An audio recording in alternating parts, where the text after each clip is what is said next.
کسی کے آنے سے پہلے اس کے بارے میں خیر کے کلمات کہتا ہے۔ رمضان المبارک وہ مقدس مہینہ ہے۔ حضرت سلمان فارسی رضی اللہ تعالیٰ عنہ بیان فرماتے ہیں کہ اس ماہ مبارک کے آنے سے پہلے اللہ کے پیارے حبیب صلی اللہ تعالیٰ علیہ وسلم نے اس کی شان میں خطبہ ارشاد فرمایا۔ آپ اس کی غیر معمولی عظمت کو دیکھیے کہ حضور اس کے لیے خطبہ باقاعدہ شعبان کے آخری دن حضور نے خطبہ ارشاد فرمایا، رمضان شریف کے فضائل بیان فرمائے، گویا ذہن سازی فرمائی لوگوں کی کہ تمہارے پاس ایک بابرکت، ایک عظمت والا، شان والا، بلندی والا مہینہ سایہ فگن ہو رہا۔ آپ دیکھیے یہ وہ ماہ نور ہے جس کا نام اللہ نے قرآن مجید میں بیان فرمایا، شہر رمضان الذی انزل فیہ القرآن، فرمایا رمضان کا وہ مہینہ ہے جس میں ہم نے قرآن مجید کو نازل فرمایا۔ یہ بہت بڑی عظمت کی بات ہے کہ اللہ کی وہ آخری اور لاریب کتاب جس میں اللہ تعالیٰ نے تمام علوم کو بیان فرمایا، اولین اور آخرین کی خبریں ارشاد فرمائی، جس کے اندر اللہ تبارک و تعالیٰ نے کائنات کو سارا دستور دیا، جینے کا ڈھب اور سلیقہ سکھایا، وہ عظمتوں والی کتاب بھی اللہ نے ماہ رمضان میں نازل فرمائی۔ مسلمانوں کے ساتھ یہ ہوا ہے کہ جن چیزوں سے ان کی بہت شناسائی ہو گئی ہے اور جن کی فضیلتیں عام بیان کی جاتی ہیں اور ہر سال ہی عنوان رہتی ہیں، وہ محسوس کرتے ہیں یہ بات تو پچھلے سال بھی مولانا نے بتائی تھی، یہ تو پچھلے سال بھی ہمارے سامنے بیان ہوا تھا۔ یاد رکھیے گا جس چیز کو بار بار بیان کیا جاتا ہے یہ بھی علامت ہوتی ہے کہ وہ کوئی بہت بڑی چیز ہے، جس کا بار بار تذکرہ کیا جائے وہ بھی اس بات کی علامت ہے کہ کوئی بہت عظمتوں والی چیز ہے۔ دیکھیے کسی جگہ سے کسی شخص کو پرافٹ ملتا ہو، نفع آتا ہو تو لوگ دوڑ کے نہیں جاتے، بلکہ ہمارے ملک میں تو رواج ہے کہ کوئی ایک کاروبار چل جائے سارے وہی شروع کر لیتے ہیں۔ یہ کچھ سال پہلے نا سی این جی اسٹیشن وہ چل گئے تھے تو کلومیٹر کے فاصلے پہ سی این جی اسٹیشن کھول گئے تھے۔ کوئی ایک کام چل جائے، پتہ چل جائے اس میں نفع ہے تو سارے شروع نہیں کر لیتے۔ بھائی اگر کسی شخص کو پتہ چلے کہ فلاں چیز کے اندر بڑا نفع ہے، بڑی برکت ہے، سارے وہی سٹارٹ کر لیتے ہیں۔ تو اگر کسی کو پتہ چل جائے نا کبھی کہ رمضان میں کتنی برکت ہے، تو یہ میں نہیں کہتا، یہ ذرا نبی رحمت علیہ السلام کا ارشاد سنیے گا اور ذرا اسے سمجھیے گا، اس پر غور کیجیے۔ یعنی رمضان کی ساری فضیلتیں حضور نے خود بیان فرمائی، یہ بھی بیان فرمایا کہ رمضان میں اللہ نفل کا ثواب فرض کے برابر دیتا ہے اور فرض کا ثواب 70 گنا بڑھا دیتا ہے۔ نبی پاک علیہ السلام نے یہ بھی فرمایا کہ جو ایمان اور احتساب کی نیت سے اس ماہ مبارک میں قیام کرے گا اس کو اللہ تعالیٰ بڑی فضیلت دے گا کہ اس کے پچھلے سارے گناہ معاف کر دیے جائیں گے۔ یہ ساری شانیں بیان کرنے کے بعد جو ایک جملہ حضور نے ہمارے ذہنوں میں چھوڑا ہے نا، جو ایک بات، اس کو سمجھیں، اس پر غور کریں۔ ساری عظمتیں بیان کرنے کے بعد محبوب فرماتے ہیں اگر تمہیں پتہ چل جائے نا، یعنی تمہیں بتا دیا ہے، سمجھا دیا ہے، لیکن ابھی بھی اس کی اتنی عظمتیں، اتنی بلندیاں، اتنی رفتیں ہیں کہ اگر تمہیں پتہ چل جائے رمضان میں آخر برکت ہے کتنی، عظمت ہے کتنی، اگر تمہیں پتہ چل جائے تو فرمایا تمہارا دل چاہے گا کہ سارا سال رمضان ہی رہے، کوئی اور مہینہ آئے نہ۔ صرف یہ آپ اس بات کو سمجھیں۔ ہمارے ہاں نا ایک تو فضیلت روز سنتے ہیں تو کچھ بعض اوقات اللہ معاف کرے کمزوری آ جاتی ہے، دوسرا یہ کہ چونکہ ہر چیز کمرشل ہو گئی ہے، ہر چیز، تو رمضان میں بھی لوگ دیکھتے ہیں کہ کون سا نیا کاروبار کس طرح چلانا ہے اور کون سی چیز کتنی مہنگی کرنی ہے اور کس معاملے میں اب ذرا ہم نے تھوڑی سی تیزی دکھانی ہے۔ خدا کے بندو یہ تو عبادت کا مہینہ ہے، تو اللہ کو راضی کرنے کا مہینہ ہے۔ آپ یہاں بھی دیکھ رہے ہیں کہ اب مثلا کون سی چیز زیادہ بکے گی تو وہ میں پہلے سے سٹارٹ کر لوں گا تو کیا بنے گا، اور رمضان میں میں کیسے بیچ سکتا ہوں اور کیا خرید سکتا ہوں۔ جہاں آسانی کرنی چاہیے تھی وہاں بھی لوگ سمجھ سے بالا تر کام کرنا شروع کر دیتے۔ تو اس ماہ مقدس میں، اس ماہ نور و سرور میں تو زیادہ سے زیادہ عبادت کرنی تھی اور اللہ کے بندوں کو آسانی دینی تھی، لیکن لوگ توجہ ہی نہیں کرتے، غور ہی نہیں کرتے۔ تیسری بات جو اس ماہ مقدس میں ہمیں بڑی سمجھنی چاہیے، ایک تو فضائل پر غور کرنا چاہیے، دوسرا اس کو کسی صورت بھی کمرشل نہیں بنانا چاہیے کہ اب بھلا میں اس میں کیا کما سکتا ہوں، کیا لے سکتا ہوں، کیا پرافٹ آ سکتا ہے۔ یہ معاملہ تھوڑا سا نا تکلیف کا باعث بنتا ہے۔ بعض اوقات آزمائش ہوتی ہے کہ یار ہم ہر چیز کوئی اب اس طرح کا بنا لیں گے۔ تیسری بات بنیادی رمضان شریف میں جس سے پالا پڑتا ہے اور جو سمجھنے کے لائق ہے، رمضان میں آخرت کی تیاری کرنا زیادہ ضروری ہے۔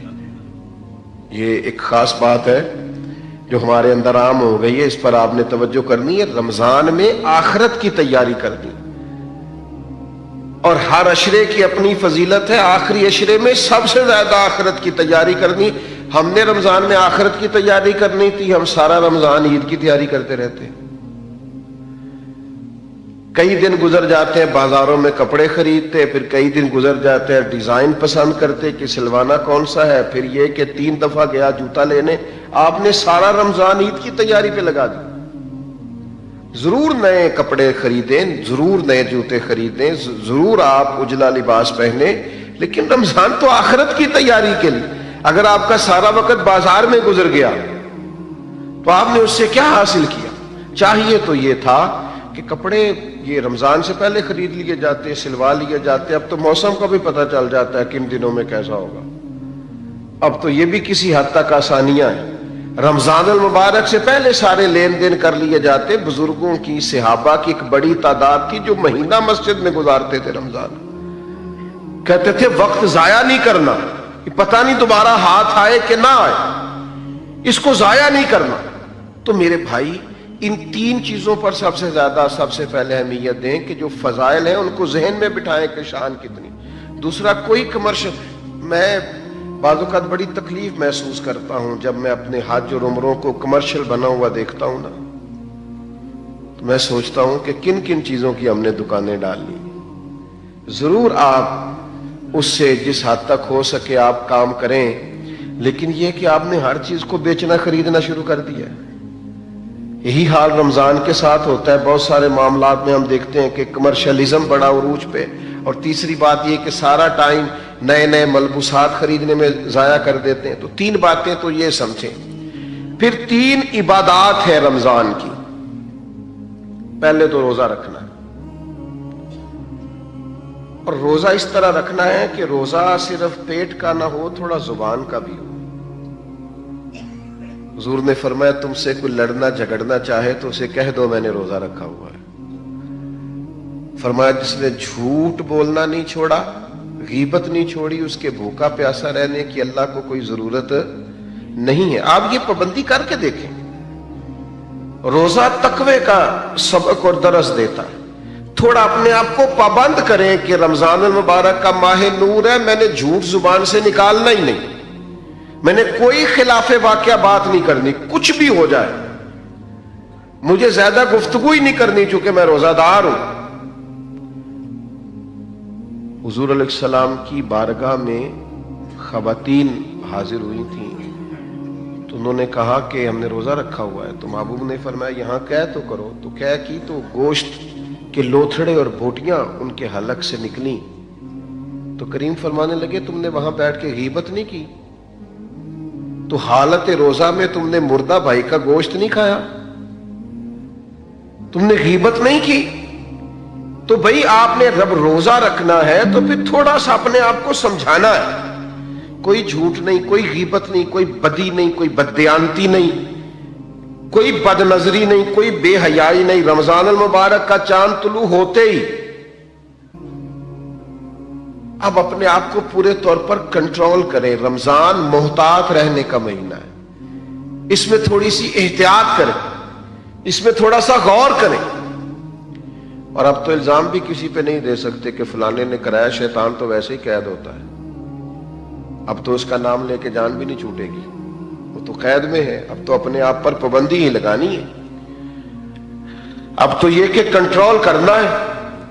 تو پہلی بات یہ کہ روزے کو بڑے حسن کے ساتھ ادا کریں، بڑی پاکیزگی کے ساتھ۔ روزہ بڑی نعمت ہے، آپ یقین کریں روزہ رکھا ہوا ہوتا ہے نا انسان نے تو عجیب سی وہ روحانیت محسوس کرتا ہے۔ روزہ عقیدہ توحید کا بہت بڑا اظہار ہے، پتہ چلتا ہے کہ یہ بندہ رب کو ماننے والا ہے۔ کیوں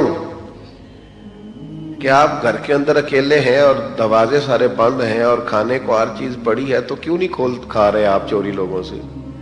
بہت ساری عبادات میں لوگ معاذ اللہ دکھاوا نہیں کر لیتے، ہر چیز موجود ہے گھر میں، فریزر بھرا ہوا ہے انواع و اقسام کی چیزوں سے، کیوں نہیں کھا رہے؟ اس لیے نہیں کھا رہے کہ میرا رب مجھے دیکھ رہا ہے۔ عقیدہ توحید کی اتنی مضبوطی حالت روزہ میں حاصل ہوتی ہے کہ بندہ نور علی نور ہو جاتا ہے۔ تو یہ ایک بہت بڑی پریکٹس ہے رمضان المبارک کے اندر کہ پھر انسان اپنی مجموعی زندگی میں اسے لاگو کرے کہ مجھے صرف کیمرے کی آنکھ نہیں دیکھ رہی، مجھے وہ رب دیکھ رہا ہے جسے نہ اونگ آتی ہے نہ نیند آتی۔ یہ بہت بڑی ایک سعادت ہے، اور آپ پھر اس سے جو روحانیت پھوٹتی ہے، جو جلوے بنتے ہیں، جو رعنائی پیدا ہوتی ہے۔ حضور علیہ السلام نے فرمایا رب کو تو روزہ دار کے منہ سے جو خوشبو آتی ہے وہی بڑی پیاری لگتی ہے، اللہ کو پسند بڑی، وہ جو تیرے منہ سے بو آتی، خوشبو آتی، وہ اللہ کو محبوب ہے۔ تو روحانیت کے ساتھ روزہ رکھا جائے۔ دوسری بات، رمضان اور قرآن کا آپس میں بڑا تعلق ہے۔ ابھی میں نے آیت پڑھی نا، شہر رمضان الذی انزل فیہ القرآن، رمضان اور قرآن کا آپس میں بڑا گہرا رشتہ ہے۔ نبی کریم صلی اللہ تعالی علیہ وسلم کی بارگاہ میں حضرت جبریل امین علیہ السلام رمضان میں حاضر ہوتے تھے اور قرآن مجید کا دور کرتے تھے۔ بڑے خوش نصیب ہیں وہ حفاظ کرام جو قرآن مجید کا دور کر رہے ہوتے ہیں۔ نبی کریم حضرت جبریل امین کو قرآن مجید سناتے، پھر حضرت جبریل امین حضور کو قرآن مجید سناتے۔ یہ مسجدوں میں جب حفاظ، قراء، آئمہ یہ بیٹھ کر قرآن مجید پڑھ رہے ہوتے ہیں تو یہ ان جلووں کی یاد تازہ کرتے ہیں جو جلوے محبوب نے دکھائے اور حضرت جبریل امین کے ساتھ دور فرمایا۔ رمضان المبارک میں خوب قرآن مجید پڑھیں اور قرآن مجید سے جڑ جائیں اور قرآن مجید کی لذت پیدا کریں۔ دیکھیں اللہ کا فضل ہے امت پر، یہ کبھی نہیں ہو سکتا کہ کہیں مسجد موجود ہو اور حافظ موجود نہ ہو۔ یہ تو ہو سکتا ہے کہ کسی حافظ کو مسجد نہ ملے اور وہ رہ جائے، اس دفعہ قرآن مجید نہیں سنا سکا۔ یہ نہیں ہو سکتا کہ کسی مسجد والوں کو حافظ نہیں ملا اور وہ قرآن مجید نہیں سن سکے، یہ ممکن ہے۔ لوگ کہتے ہیں علماء کیا کر رہے ہیں، تو میں نے کہا ہے رمضان دیکھ لو نا کیا کر رہے ہیں۔ ہمارے مدارس نے اللہ کے فضل سے اتنے حفاظ بنا دیے کہ اب ہر معاملے میں آپ کو کہیں کمی نظر آ سکتی ہے، یہاں نہیں آئے گی اللہ کے فضل سے۔ نہ کبھی آپ یہ کہیں گے کہ آج مسجد میں جمعہ نہیں ہوا چونکہ جمعہ پڑھانے والا کوئی نہیں تھا۔ یہ اللہ نے امت پر فضل فرمایا، اہلیان پاکستان پر فضل فرمایا۔ تو قرآن مجید کے حافظ بھی ہیں، قاری بھی ہیں، عالم بھی ہیں، ترجمہ کرنے والے، تفسیر کرنے والے بھی موجود ہیں۔ اب ضرورت ان لوگوں کی ہے جو قرآن مجید سے محبت کریں۔ محفلوں میں رکے آتے ہیں نا، فلانی نعت سناؤ نعت خاں کو، بڑی اچھی بات ہے، بھیجا کریں، لیکن کبھی کبھی نا یہ بھی رکا بھیجا کریں کہ دل بڑا کر رہا ہے سورہ رحمان سنائیں۔ اب ہلکے ہلکے بولیں آپ، اور کچھ نے تو صرف گھورا ہی ہے مجھے، بھائی رکا آتا ہے نا جی فلانی نعت بڑی پسند ہے، تو بھائی ایک رکا لکھ کے بھیجو نا جناب، سورہ ملک بڑی پسند ہے ذرا سنائی جائے۔ یہ آپ رکا لکھے نا اور لکھ کے بھیجے نا، میرا دل کر رہا ہے سورہ ابراہیم کی تلاوت ہو، سورہ نوح کی تلاوت ہو، سورہ یوسف کی تلاوت، یہ بھی ذوق پیدا کریں، یہ بھی اپنے دل میں لائیں چیز۔ ہمارے ملک میں نا ایک رواج بن گیا ہے، ہر چیز کو مشکوک کر دو، شک پیدا کر دو، اور نہیں جی نہیں اس کے بغیر بھی گزارا ہو سکتا ہے، اور نہیں جی نہیں یہ کوئی فرض واجب نہیں ہے، اور نہیں جی یہ ضروری نہیں ہے، مزاج بن گیا۔ اور پھر اس طرح کے لوگ چونکہ انوکھی بات کرتے ہیں، یہ ہٹ کے بات کرتے ہیں، تو دل کو بڑی اچھی لگتی ہے، نفس بڑی جلدی قبول کرتا ہے۔ لوگ کہتے ہیں وہ فلاں مولانا اتنا پڑھا لکھا ہے، وہ کہہ رہا تھا کہ کوئی ضروری نہیں۔ کچھ سالوں سے نا ہمارے ملک میں تراویح کے خلاف بھی بڑا پراپوگنڈا ہوتا ہے، اور بڑا جم کے ہوتا ہے۔ وہ جی فرض نہیں جی واجب نہیں، کس نے کہا ہے کہ فرض واجب ہے؟ لیکن سنت تو ہے نا، عبادت تو ہے نا۔ کیا جناب فاروق اعظم رضی اللہ تعالیٰ عنہ نے باقاعدہ جماعت نہیں کروائی؟ کیا نبی کریم علیہ السلام نے خود تشریف لا کر کے تراویح کی نماز نہیں پڑھائی؟ ہر چیز کو مشکوک بنا دینا۔ لوگ جڑے ہوئے ہیں، اللہ کے فضل سے آتے ہیں، اور سال میں ایک موقع بنتا ہے جب سنانے والے قرآن مجید سنا لیتے اور سننے والے سن لیتے۔ میں نے بوڑھے بزرگ دیکھے اپنی زندگی میں کہ ان کو دعوت دے رہا ہے کچھ شخص اور کہہ رہا ہے آج افطار میرے ساتھ کر لیں، تو وہ کہنے لگے یار میں نے نا قرآن مجید اپنی مسجد میں سننا شروع کیا ہوا ہے، اور میرا آج 23واں پارہ میرا دل نہیں کر رہا، تو میں ذرا مکمل کر لوں، 27 پہ ختم ہو جائے گا تو پھر میں آ جاؤں گا۔ یار کتنا مزہ آتا ہے یہ باتیں سن کے، کتنا ذائقہ آتا ہے کہ قرآن مجید سے بندہ جڑا ہوا ہے، اس کی ترتیب چل رہی ہے۔ اور اب تو میں ایسے دوستوں کو بھی جانتا ہوں کہ جو رات کو وہ ترجمے کے ساتھ ایک پارہ دیکھتے ہیں جو انہوں نے اگلی رات سننا ہوتا ہے، وہ دن بھر کہیں اس کا مطالعہ کرتے رہتے ہیں کہ پھر کچھ نہ کچھ شناسائی ہو جائے گی، رات کو سنیں گے تو مزہ دوبالا ہو جائے گا۔ تو لوگ قرآن مجید سے جڑے ہیں، اللہ کے کلام سے جڑے ہیں، قرآن پاک سے جڑے، اور آپ یہ ہے کہ مشورے دے رہے ہیں گھر بیٹھ کے کہ کوئی ضروری نہیں۔ کس نے کہا ہے ضروری ہے؟ لیکن کیا تم نے وہ محبوب کی حدیث نہیں سنی، نہیں پڑھی کہ محبوب علیہ السلام نے فرمایا رمضان اور قرآن دونوں اللہ کی بارگاہ میں بندے کی سفارش کریں گے۔ رمضان کہے گا اللہ میں نے اسے دن بھر کھانے سے روکے رکھا، اور قرآن مجید کہے گا مالک یہ رات کو کھڑا ہو کے پڑھتا سنتا رہا۔ فرمایا رمضان اور قرآن کی سفارش سے اللہ بندے کی مغفرت فرما دے گا۔ قرآن مجید سے تعلق بنا ہے، اور یہ رات کا قیام ہے۔ آپ کی میں بات نہیں کرتا، میرا ویسے ہلکا سا تجربہ یہی ہے کہ مل کے جماعت کے ساتھ کام ہو جائے تو ہو جائے، تنہا ڈیوٹی لگائی جائے نا۔ کچھ دوست ایسے ہیں وہ تراویح جماعت سے پڑھ لیں تو پڑھ لیں، رہ جائیں تو سستی ہو جاتی۔ صحیح کہہ رہا ہوں؟ یہ اہتمام کے ساتھ ہو جائے تو ہو جائے، ورنہ بہت ساری جگہوں پہ سستی رہ جاتی۔ تو رات کے قیام کا اہتمام کریں۔ نبی پاک علیہ الصلوۃ والسلام نے فرمایا جس شخص نے رمضان المبارک میں احتساب کی نیت کے ساتھ قیام کیا اور ایمان کے ساتھ قیام کیا، اللہ اس کے پچھلے سارے گناہ معاف فرما دے گا۔ اور ایک اور چھوٹا سا مشورہ بھی آپ کو دینا ہے، آگے پیچھے تو بڑا مشکل ہوتا ہے سحری میں اٹھنا، تو رمضان میں تو اٹھنا ہی اٹھنا ہے نا۔ ایسا نہ کریں کہ جب صبح اٹھیں تو 10 منٹ پہلے اٹھیں، 4 رکعتیں تہجد کی بھی پڑھیں۔ اٹھنا تو ہے، تو کیا سعادت ہے۔ ایک روایت میں فرمایا کہ ہر نیکی پر تو ثواب ہوتا ہے نا، فرمایا جب نوجوان اٹھ کے سویرے تہجد پڑھتا ہے تو رب اسے دیکھ کے مسکراتا ہے جو اس کی شان کے لائق۔ کتنی عظمت کی بات۔ آپ صبح 10-15 منٹ پہلے اٹھے، 4 رکعتیں، 6 رکعتیں، 8 رکعتیں، 12 رکعتیں تہجد کی پڑھیں، اس کے بعد پھر آگے چلیں۔ تو ایک تو روزہ اہتمام سے، اور دوسرا قرآن مجید سے تعلق، نوافل سے تعلق، تھوڑا سا نا مطلب انسان وقت نکالے، عبادات میں رہے۔ سارا سال ہم خبریں سنتے ہیں ٹی وی پہ اور موبائل پہ، تو انقلاب آ گیا پھر خبریں سننے سے۔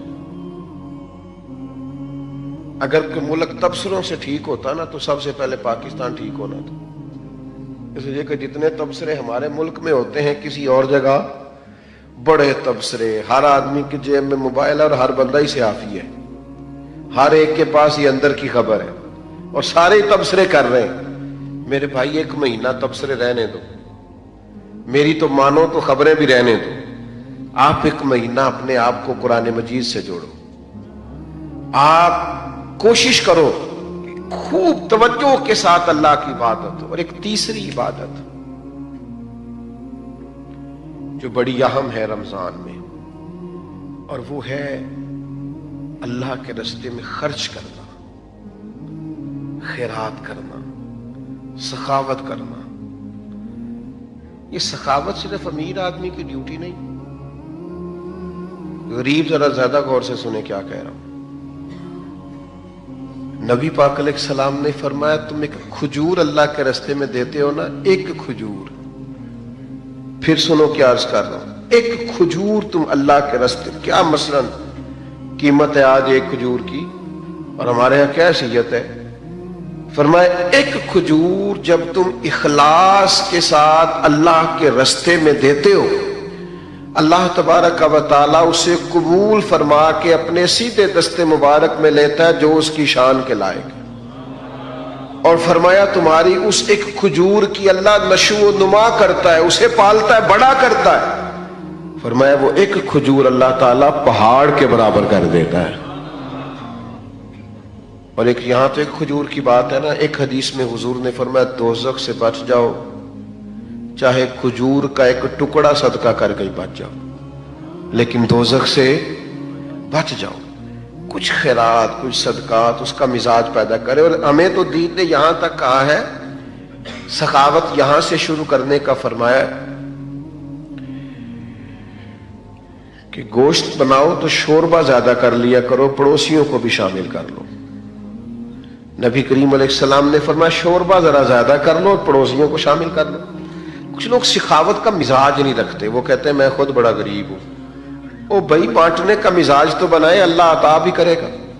2 آدمیوں کا کھانا 3 آدمی کھا سکتے ہیں، 3 کا 4 آدمی کھا سکتے ہیں۔ ہم نے دیہاتوں میں وہ بزرگ بھی دیکھے جو صرف اپنی پکی ہوئی افطار لے کے مسجد میں چلے جاتے تھے، کہتے تھے شاید کو مسافر بھی آ جائے تو میں شامل کر لوں گا۔ صرف اپنے لیے جو افطار کا سامان تھا اسی کو ذرا بڑھا کے لے جاتے کہ مسجد میں جا کے کھولتا ہوں روزہ، شاید وہاں مجھے کوئی مسافر مل جائے۔ سخاوت مال سے ہوتی نہیں، اگر بندے کا دل بڑا نہ ہو تو، صرف پیسوں سے نہیں ہوتی اگر ظرف بڑا نہ ہو تو۔ اور بندہ غنی ہمیشہ دل کا ہوتا ہے۔